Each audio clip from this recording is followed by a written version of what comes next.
Welcome back to the channel. I'm Jason. Hi, I'm TC. Today we want to talk about, and we've been promising this for a while, is... And itching to do it for a while.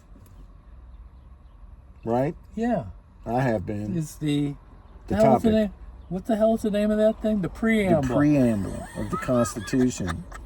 The Preamble of the Constitution. So I want to start out, I just want to read the Preamble, and then I'm going to go into it in more detail from a military perspective. So, we the people of the United States, in order to form a more perfect union, establish justice, ensure domestic tranquility, provide for the common defense, promote the general welfare, and secure the blessings of liberty to ourselves and our posterity, do ordain and establish this Constitution for the United States of America. Okay, one paragraph. Would it take me 30 seconds?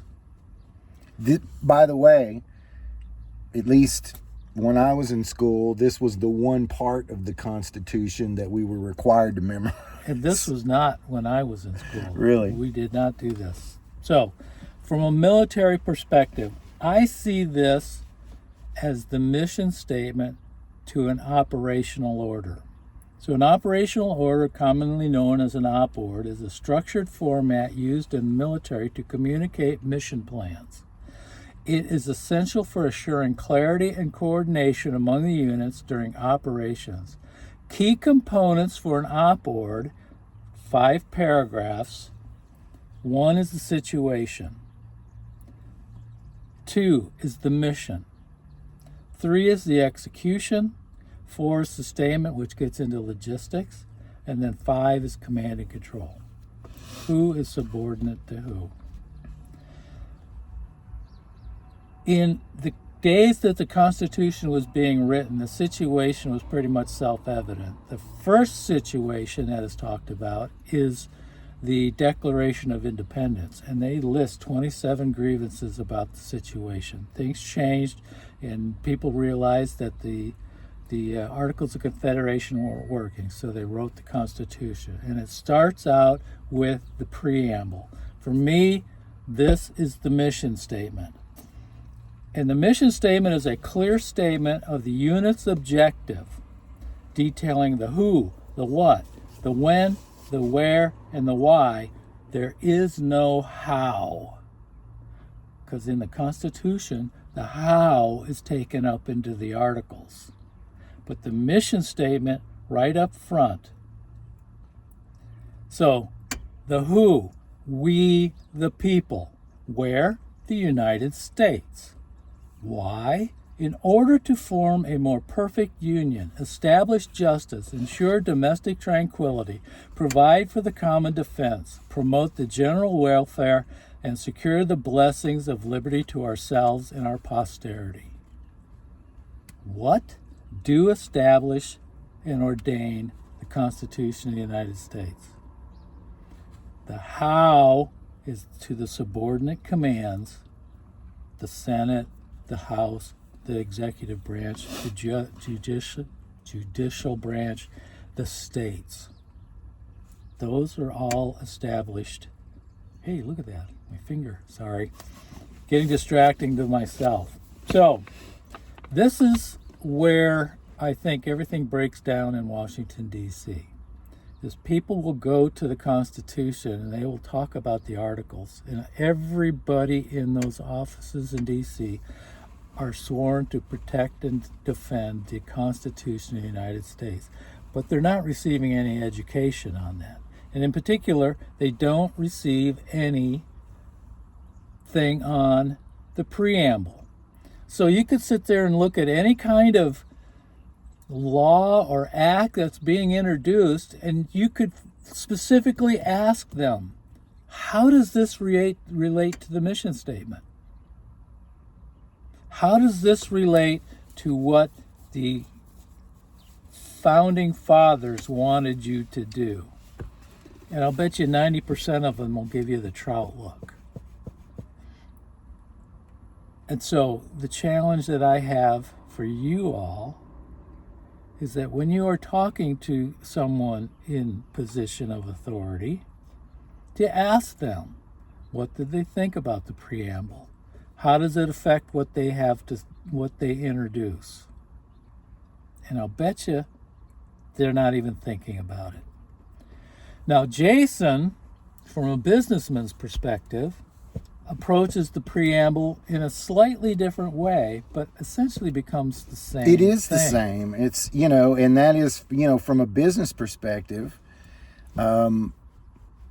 it's similar. The Constitution is similar to a shareholder operations agreement. It does the same thing. It delineates power, talks about who has rights, what rights shareholders have within the company, if they're holding positions, if they're running something, if they're not. And a lot of times these things are written by the shareholders themselves, and they often include a preamble, which often includes the company's mission statement. My perspective, the one thing that it's not just Washington. I agree with you when you say that our representatives, they talk a lot about the Constitution, particularly here lately. How much do you hear? Leave in the comments. How much do you hear about the preamble of the Constitution?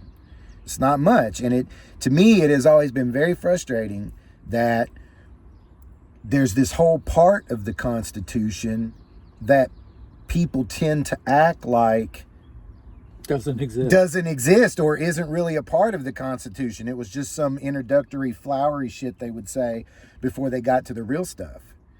And to me, the preamble is the lens that all of the rest of the Constitution needs to be viewed through.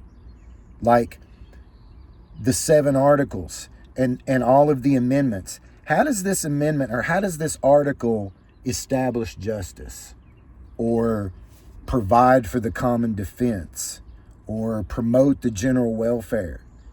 How does this law that you are trying to introduce here do those things? I heard a very educated person on a podcast not too long ago talk about the German Constitution, which I think was written in 1955, post World War II.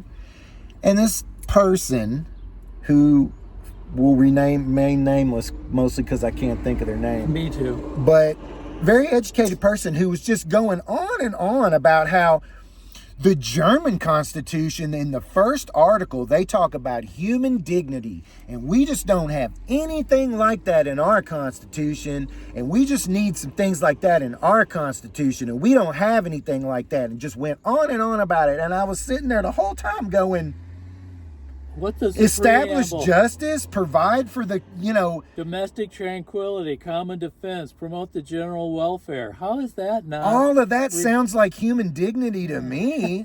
Like it sounds like the thing that human dignity is the thing that we're supposed to be, the lens that we're supposed to be looking at. All of the rest of the shit that we say in the Constitution is the way it reads to me. And I don't understand why these educated people are, just because it was written in a time when they wore wigs and pantaloons, that doesn't mean that that's not what they were saying. It was golf clothes.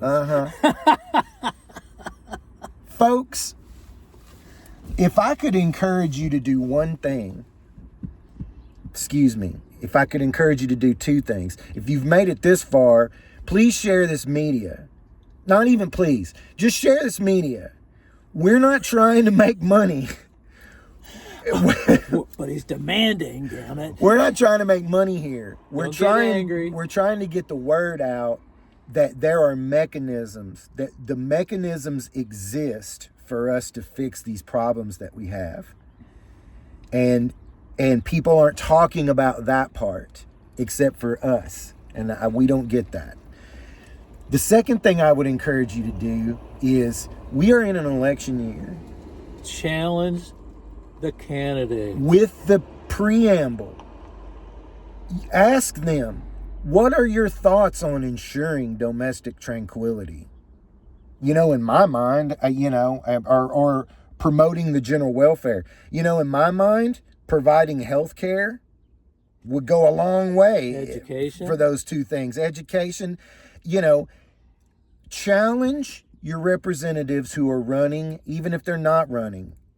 Email them, whatever. If they come to you and with their ideas, most of the time they don't have ideas. They're just coming to you saying other guy bad. Challenge them and use the preamble to do it. Exactly. And if you got any questions or any comments, leave it in the comments. Let's talk about it. All right. Damn it. Damn it. We'll see you on the next one.